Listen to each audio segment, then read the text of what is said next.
Welcome to the seventh in a series of online interviews with Richard Harvey.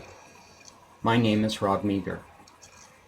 Today's interview will continue our discussion of the lecture, Awakening the Heart Nature, the Flowering of Self-Nature, and the Surrender of Compassion and Authenticity, Part 2 of 2.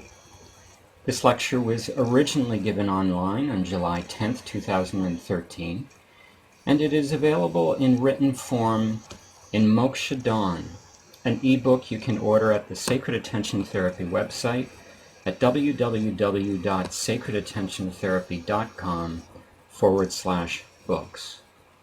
You can also listen to the full recording of many of these lectures at www.sacredattentiontherapy.com/education. And now a little bit of background about Richard Harvey. He's a psychospiritual psychotherapist and spiritual teacher. His work emerged out of the human potential movement of the 1970s. He trained with many teachers in humanistic and transpersonal approaches. He is the founder of Sacred Attention Therapy, a radical new approach to inner work for the 21st century that proposes a three-stage model of human awakening. Richard is the author of Your Essential Self and The Flight of Consciousness, among many other publications. He works with people all around the world, and his forthcoming book is entitled Your Sacred Calling. And it's now my pleasure to welcome Richard to the call.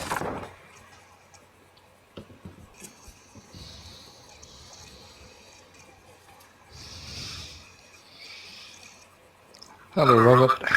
Hello, good to be with you. And you. There's always a beautiful light shining in your space. This place is Andalusia, for people who don't know, is full of light. It's an incredible light anywhere in this vicinity. It's just amazing. Even when it's dull, it has a brilliant light. Mm-hmm. And here I thought the light was emanating from you. But no, we'll leave that one. Today we continue on with Awakening the Heart Nature Part 2, and we may find ourselves continuing on with this lecture for a couple more interviews, because there's just so much that's worthy of discussion, and I'm finding myself, as we continue on with this interview series, wanting to go deeper into the lectures. So I'm going to invite us to do that. And I want to pick up today in this lecture, Awakening the Heart Nature Part 2, with what I recognize as a foundational teaching of all your teachings, certainly inherent in Your Essential Self, your latest published work, and in your three-stage model of human awakening. And that fundamental, or that foundation, is that, and I'm paraphrasing here, but we cannot begin the healing process until we're prepared to shed ourselves of our early life conditioning. There are other things that need to go along with that healing process, but it's fundamental to the healing process. And in a section near the beginning of the lecture, the section is entitled The Child Heart in the Adult Body. Just going to read two sentences, a brief passage leading into the question. You share, what passes for adult life is merely an extension of childhood, and the emotional, rational response to the world comes only from the child heart in an adult body. The biophysical developed adult is simply a psychologically, emotionally reactive, stunted child. What are the implications of this biophysical developed adult being a psychologically, emotionally, and reactive, stunted child? What are the implications of this? Voila. Voila, the state of the world today, of course. I mean, I have in where is it, Tao's Gift and the Flight of Consciousness, in the exercise sections at the back, these fun exercises we can do by reading newspapers, especially read newspapers you didn't want to read, popular reporting and all this kind of thing. It's in the world press, it's in the way in which we look at things, it's in the way in which we're inculcated to look at things with prejudice in terms of bigotry and punishment and a sense of betrayal and the good guys and the bad guys and all of these misnomers, really. These ways of chopping up the divine, chopping up the world, chopping up people, and seeing us all as separate and somehow not culpable if somebody else can carry the guilt, for one. And any manner of prejudice and bigotry that we see all the time, we get totally used to it. This kind of mindset, I would suggest, belongs very firmly, if anywhere at all, in childhood, by which I don't mean children are emotionally stupid or anything like that, but what I mean is that children will very quickly express an emotion without it going through any rational filter.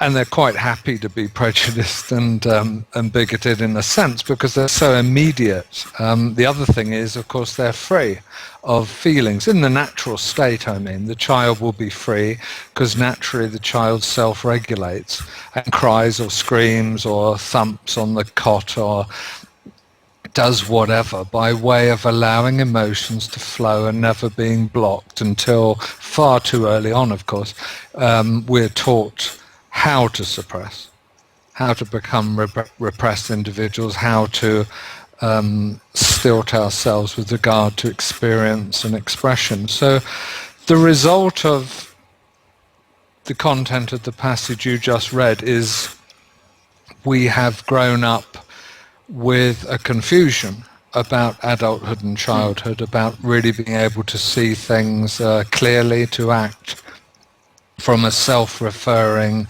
inward morality.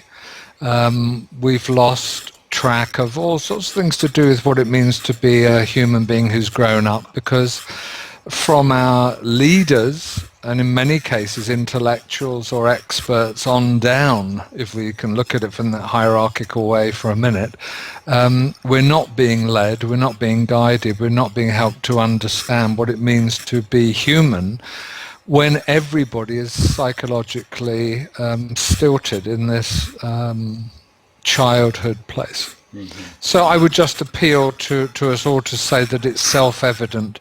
Just look at how we see and how we respond to the world. It is childish. I've often used the term childlike. It's often not welcome to share with an individual if they ask that they're childish. And what I'll share instead is, the behavior is childlike.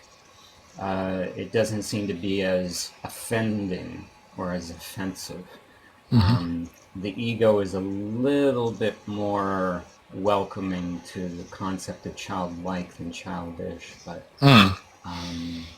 it's this teaching I've always found, this teaching of yours I've always found so fundamental to the beginning of the process of journeying into self-discovery, being the first stage of awakening in your three-stage model. And on the coattails of that opening, you go on in the lecture to say most people have no idea that their life is exclusively motivated and fueled by the unconscious desire to resolve the outstanding issues that stem from their early life experiences. What do you say to the person who does not believe, cannot see, or doesn't want to hear that their life is exclusively motivated and fueled by the unconscious desire to resolve the outstanding issues that stem from the early life experience. What do you say to a person that doesn't want to go back, doesn't want to, look at the past, it's a waste of time, but yet you continue to see the patterns, you continue to see the childlike behavior guiding them? Well, I mean, we're not here to force ourselves, in our point of view or even our apprehension of the truth onto other people. We simply live what it is we know, and people seek us out. I mean, happily, I'm not, I don't have to talk to people like that largely. I don't have an investment necessarily in them changing one way or another. It's hard enough, people who do recognize it, applying themselves and then applying the requisite stimuli, which then bring about change and transformation. Already that's extraordinarily difficult. Today I've spoken to several people who, for inordinate lengths of time, possibly in some cases, have been trying to do this. They're very well motivated. They want to change. It still isn't happening, and they're frustrated about it. It inevitably takes longer than we think. This is hard enough to work with people who have a recognition, who are not ignorant of the fact that their life is repetitious and their life is predicated on survival and the search for identity and separation and so forth. This is hard enough. So to seek out or to try and persuade, I steer clear of it, and I'd encourage us all to steer clear of it. Let's work with the people who are interested. And then maybe in time, in a sense, in some indirect way, it has an impact. As it did on me in the first place, when I didn't know in this incarnation that I was as ignorant as I was. My pride wouldn't have allowed me to have admitted that to myself. And I think what probably helped me more than anything else was apprehension of something I didn't know, which looked attractive to me in other people. And I didn't know what it was, but I was drawn toward it. And I think that's what happens a lot of the time. People become drawn towards you. What is it particularly? It's not particularly your looks or your voice or your money or your power. Perhaps it's something invisible, some quality. And people like it, they want it, they're drawn towards it. I think this is the best we can do, really, to show that it works, to show that you can awaken, to show you can be honest with yourself and go deeper. It's been a very long time, incidentally. I mean, in our sense of history and generational change, don't forget Gurdjieff over 100 years ago was positing the idea of the mechanical nature of man, which is not dissimilar to what I'm talking about in the first stage of awakening. It's a slightly arcane sort of terminology, but this idea that we're in no way free. I mean, he was completely uncompromising on this matter, that we were in no way free, that we were merely mechanical, that we were always reacting in a reaction toward action. So we constantly were being moved around. And freedom, of course, was a outcome of spiritual practice, but that you had to throw yourself wholeheartedly into that and dismantle the armoring, if you will. Jung wasn't so dissimilar, with his idea of the individuation of man. It was actually becoming an individuated soul meant relinquishing all these past conditioned responses, so to speak, and all of the unfinished business of life. It's not so very dissimilar. The point I'm making is the idea's been in place for over a century, even in the Western mindset. And still, mostly, of course, what happens is people become distracted with practical life. People get busy, people get over-busy, overtired, possibly over-greedy here and there, but, in any case, distracted. And this is a rarity also, perhaps, to find a competent philosophy and methodology for guiding you through. When there are so many books now, so many courses, so many approaches, which some of which may not be over effective. But what will work for one person may not work for another. Just last evening I was at the yoga studio and started talking with, I assume, a new student, given that they indicated that they were relatively new, and we got talking about different styles of yoga, and hopefully I'm not digressing here. But they were asking, how long have I been practicing yoga? What styles have I been practicing? And they shared that they were very new to the practice, the general practice of yoga, and what they've tried and what's worked and what hasn't. And, they asked me, well, what do I do? I said, well, just keep trying different practices, different forms, different techniques, and you'll find one that resonates with you. And I think this is very much the case with the therapeutic approach as well. I think would be naive to think that one approach is going to suit everyone. And as you've talked about in other lectures and in lectures to come, it's so fundamentally important for us to find the path that resonates with us. And I'm paraphrasing. And one approach may not work for everyone.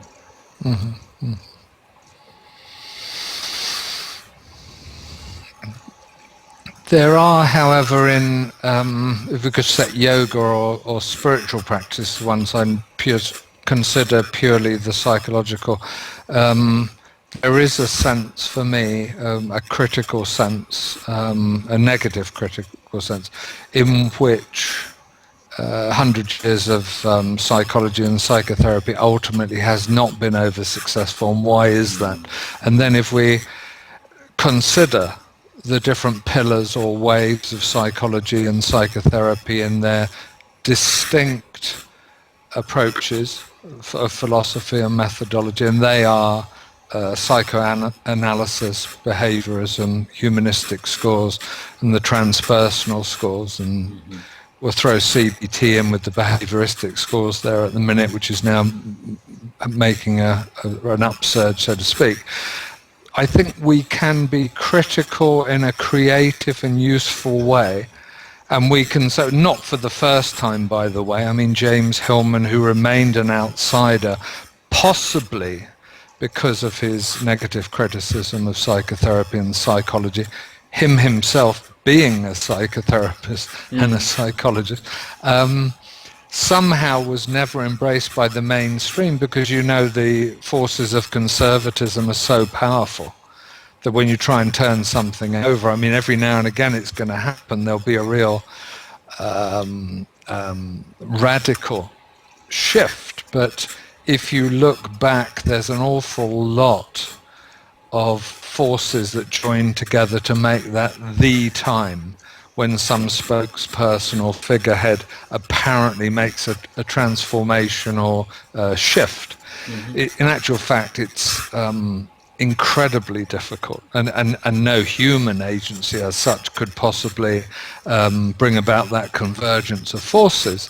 It doesn't stop us saying what is wrong with psychoanalysis, what is wrong with behaviorism, what's wrong with the humanistic schools, the transpersonal, and so on the basis, as Hillman said, we've had 100 years of psychotherapy and the world hasn't changed. Why is that? In 1970, blah, blah, whatever, when I was starting out, we sincerely thought the world would change. I think in the early part of the century, I think the Freudians, the psychoanalysts, sincerely thought the world would change. I think the Jungians thought the world would change. I mean, I think it's happened many times. You're so transported, enthused, and excited by Jung or psychoanalysis, or Groff and the psychospiritual approach and all of this, you think, well, people have got to cotton on to it. People have got to be impressed. They've got to take it to heart. Thousands, tens of thousands, millions, billions. It's got to happen. And actually, it didn't happen, and it still hasn't happened. And it doesn't show any signs of it happening. And even the people within the schools in which we did get very excited and enthused and evangelistic about it all, some of them become cynical and full of doubts, you see. I want to use this as a segue into you going on to share and for discussion that there are signs that we may be getting ready to listen now. And just let me read the passage, because this is in a section you've titled Response to the Perennial Teaching. And there's a couple of paragraphs I want to read to introduce this. It is not so much that the perennial teaching has been lacking as that human beings have lacked the preparedness, awareness, and openness to receive it. Thus, Buddha's teaching was understood by one single disciple. In fact, Buddha's teaching wasn't understood by anyone at all because he decided that the supreme teaching was in silence. But then he was persuaded to teach. As soon as he spoke, he let go of the purity of the sattva of his teaching. As Jesus reserved his inner teaching for close disciples, and Zen masters took it all a step further and assaulted or berated students who reduced the teachings of truth to mere words. The signs are that we just may be getting ready to listen now. We really need to. The warning signs of doom, the Kali Yuga, threats of global destruction, predictions of partial annihilation from water shortage, scarcity of food, epidemic disease, or overpopulation have drawn our attention to the fact that we do not have forever to raise consciousness, increase our awareness, and grow in authenticity, compassion, and sacredness. What are these signs that we may be getting ready to listen now? I think we have to hope that one, in the material world of not only nature but international relations and politics and gender and religious division, etc., all of the melee, will refer us back in, and somehow good forces will prevail. That I hear from people I know in the corporate world and other places in terms of sackings and wage reductions, that people previously materialistic are now looking more to quality of life than how much money they can make and things like this. There's certain, signs and small signs. There is, of course, the proliferation of spiritual, psychological growth for literature and teachings of truth and spiritual teachers proliferating as well. So I think we can look at this rather ambiguously and possibly ambivalently at the same time, you follow? So it's got two sides, but at least there's two sides. I don't think we're totally in the pit yet. As I've said before in these talks, your sacred calling is addressing this issue directly. It says, the book in the summary is about we now can take responsibility to husband the sacred spiritual rituals and ceremonies of wisdom and spiritual teaching and discipline that are beginning to atrophy to the point of annihilation or invisibility. We may lose the very essence of what those things are about, which isn't the externals or anything like that, which we're not too bothered about the externals as such, I suggest. In any case, they're relatively divisive, of course, because different religions, different spiritual cultures will have different ways of doing the same thing. But the very essence of the spiritual life, the central kernel of it, is something that seems to be rare even amongst spiritual teachers. Therefore, it looks pretty dangerous from where I'm sitting. How do we preserve it? How do we speak up for it?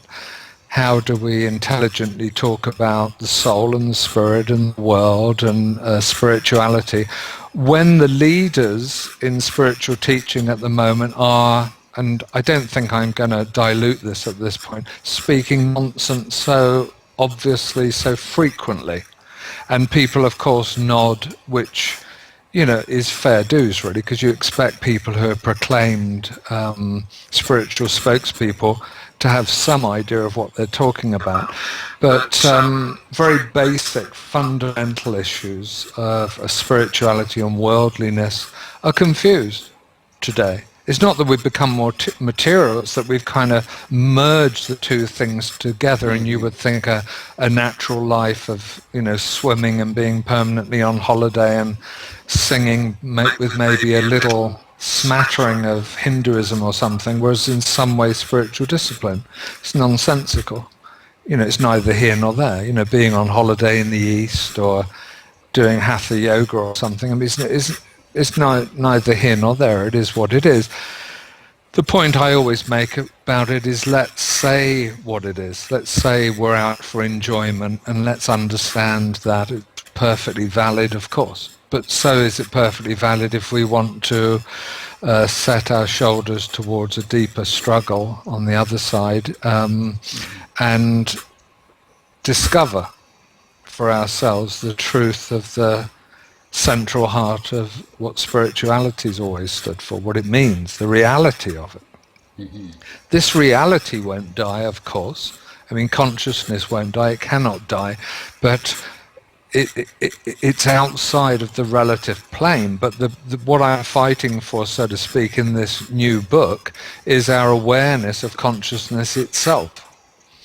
How can we practice a life of awareness, and how can we bring that in to our culture so that creatively, psychologically, in a mature way, we can practice spirituality proper, what it really is. Mm. For those who, Richard, who may be joining us for the first time, this book you're talking about, Your Sacred Calling, is your upcoming book. The manuscript has been completed? The manuscript has been in place and on the back burner, and about 95% in place for, I don't know, a year and a half, 2 years. I seem to have this penchant. I always write books and they sit there for years, and then I rewrite them a few times, and then we get somewhere, It takes a long time to write a book. Yes. It seems to me. Yeah. I want to ease us into a change of direction and gently guide us toward a word that was used in the lecture. It was actually in reference to one of your previous books, The Flight of Consciousness. The word in particular was bardo.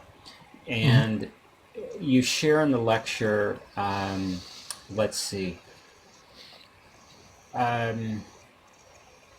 you came to a conclusion in Flight of Consciousness about something related to Joseph Campbell that you shared earlier in the lecture. And the passage was the following, this again from the Flight of Consciousness. The single bardo moment holds the key now. The spiritual individual, the self, deepens in unity, resonates with the suffering and the joy of others, and makes it her own. The term you use, bardo, in the lecture, that comes from Flight of Consciousness, I know the term to be used in the Buddhist tradition in the context of a state of being for the soul. And there's 4 bardos. There's birth, there's life, there's death, and there's the becoming. How did you mean it in the lecture as referenced from the Flight of Consciousness? How did you mean the word bardo? an opening, a portal, Okay. a transition of some sort, lifted, of course, from Tibetan Buddhism, as you're pointing out. That's what I was referring to, and I think that comes from the end of the book, where, I mean, interestingly, isn't that a poem, isn't it? I think it's That's in right. lines, the Yes. thing you just Good. read. Yeah, Good for yeah. you. Yeah. It I was. don't remember what I say or I wrote yesterday, so I'm always amazed that you're able to remember anything. I There was digress. something about the end of that book which was, I mean, I don't know if this is of any interest, but really it was my picking up and setting down 21 years of work and practice. That's what it was. That's how I see it. The flight of consciousness was, this is my 21-year understanding of wisdom. And so I bundled it all up, and really the other motivation of the book was my constant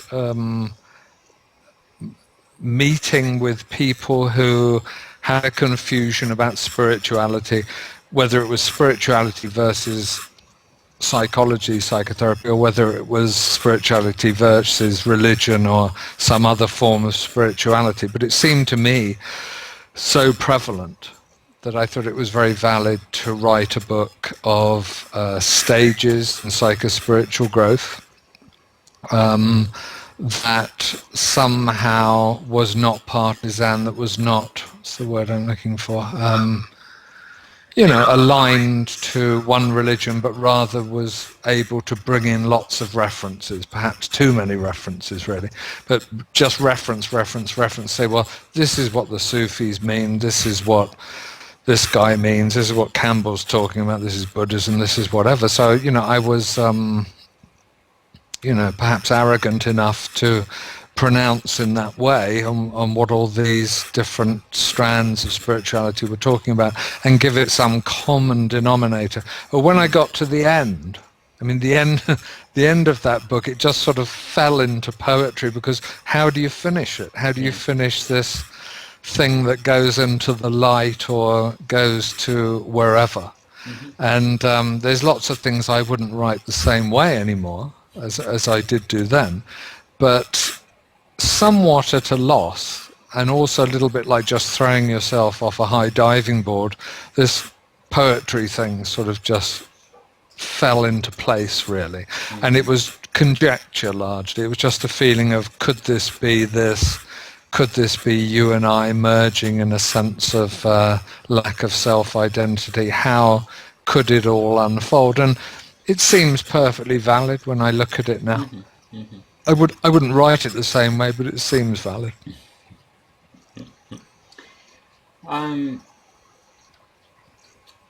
You go on to talk about an overriding context in the first stage of awakening.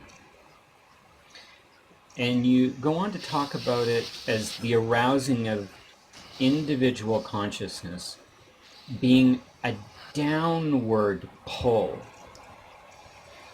The orientation is almost irreversibly down to the lower chakras, the lower animalistic instinctive energy centers of survival, sexuality, family, personal identity, and separation, down into the unconscious and forgetting who you really are, down into repression and inhibiting emotions and energy and conformist rebellious contradictions, which condition you to early life patterns into all subsequent life if you do not rise above it. And my question is why is our overriding context, our orientation, a downward pull instead of an upward rising in the first stage of awakening? Why does it seem we have to go down before we come back up? There's several things in what you're saying. I mean, I don't believe that the child would naturally anything other than self-regulate and find a way through this, but we don't at present find ourselves living in an enlightened culture that understands the wisdom of early life or trusts in anything from conception to birth, prenatal, postnatal processes, let alone babyhood and early infancy. But what is... Hello, Chomsky. Good boy. But... so what's happening is the reason, in a sense, the energy or the tendency is down is because that is a result of the conditioning. You know, the overriding force is keep it down. You know, let's say don't cry, don't be angry. I'm just simplifying here, but you know, the child learns in subtle and unsubtle ways to keep it down, keep it down, keep it down. So the energy is going to move down, and at this point, that down is not a natural down. It's a repressive down. It's a inhibiting down. It's a don't allow it out, don't express, don't feel, don't experience, because it's not acceptable. Ultimately, it's the message to hide your essence, ultimately, which is not acceptable. But to be some way that is a false appearance or pretense, which is acceptable, and that, of course, is refined through the first years of life, so that comparatively early on, the child is already presenting a mask, far, far, far earlier than you can possibly imagine. And I say this from experience of working with such a large number of people. It's amazing how early the mask is in place and then refined. And this in relationship to the messages that are perceived verbally, physically, demonstrated even clairvoyantly from the outside world. You know, you do this to be acceptable, to survive. And this becomes your identity. Of course, you unpack all of this in therapy. The down, though, shouldn't be confused with another down, and that other down is the natural cycle of the reciprocal pranic breath. Now, you know, when you breathe, you quite naturally breathe down. Anyone can feel it. It comes in here, it goes down here. It's Vipassana, it's pranayama, it's any of the ancient or the modern disciplines. In bioenergetics, for example, we talk about the bow. There's a bow. You can feel in your torso as you breathe in the bow.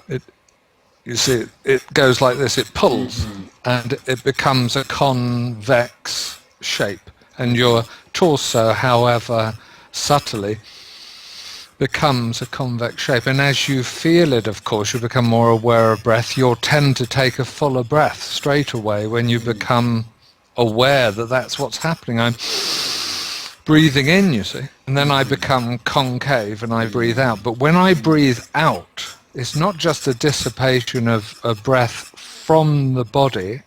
What's actually happening energetically is I'm breathing up the spine to the Sahasrara, up here to the spiritual energy center. There is a reciprocal breath then from outside to inside, but also down the front of the body and then up here to the spiritual chakra. It's a reciprocity. And in reaction, I think, to both of the downs, one, the conditioned downward energy, which is unnatural, which comes from the conditioning, and also in the physical reciprocal breath, which is usually not followed through into a circle because of the conditioning. You see, this natural breathing in becomes merely breathing in. People don't breathe out very much, if you've noticed. We can say people breathe shallowly, but the most common thing is we don't breathe out fully. We may not breathe in fully, But most commonly, we don't breathe out fully, and I would always concentrate on that in breath work, because the other will follow from that, you see. So we don't get to the reciprocal breath, and we've got the conditioning pushing it down, and then in reaction to all of this, you have all of the cultural manipulations of excitation and stimulation on a physical and psychological level, whether they are alcohol, or nicotine, or recreational drugs, or horror films, or fair rides, or you see, what have all these things got in common? What they've all got in common is there's a movement up in the torso, in the front line of the body. There's a movement up, and people go, and you get excited or scared, or you have a cigarette and you feel a little bit heady, or you take a recreational drug and I'm out of my mind. It's if you're looking at all of those things, and they're all addictive things, and they're all acceptable social things that people do together, they are reversing the natural energy movement of breathing in, following an energetic circle down the front line, and then up the back, up to here. So this is the way in which, to take it from the ancients for a minute, Patanjali talked about storming heaven, or the backdoor methods of drug taking, and so on and so on. It's a backdoor method because you don't get to hear validly unless you do this reciprocal circular movement of in and out breath.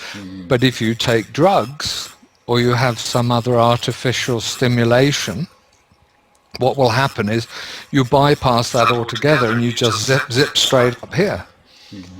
And of course, it doesn't last too long. And of course, just like the fairground ride, once you got up here, the thing's going to come down again before it goes up again. Hence, I've worked with a few casualties now of ecstasy, for example, and the other drugs, and so on. And they are undoubtedly a wonderful high. They are undoubtedly a quasi-spiritual event, in a sense. But of course, they're followed by massive depression, and more depression as time goes on, and you become addicted to the high, and the feeling of universal love, for example, that you get from ecstasy or ADMH or one of these things, is followed by its opposite. The thing about the reciprocal breath and the real yoga, or the real psychospiritual journey, or what we're talking about in sacred attention practices, is that it's real. It's stable. You are stable here as you are here. You are stable throughout the entire reciprocity. So I think a basic understanding of this downward movement of energy, and how it has been, so to speak, taken over by the forces of conditioning. So you have two things going on in a way, but by the time you in the reciprocal breath, if you've gone to this extreme, to the base chakra, and then you don't go in the right direction, but you try and come up by artificial stimulation of some sort, then you become basically depressed. Your energy center is tired. And this is the state of people largely, of course. This discussion of the energy center, the prana, the reciprocal flow of this energy, as it relates to, and perhaps particularly related to, the chakra system, is where I may invite us to pick up the next time, because we're out of time for today.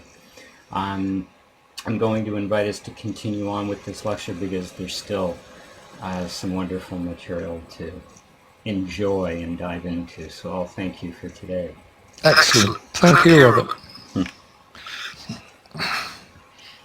Until next time. Bye-bye.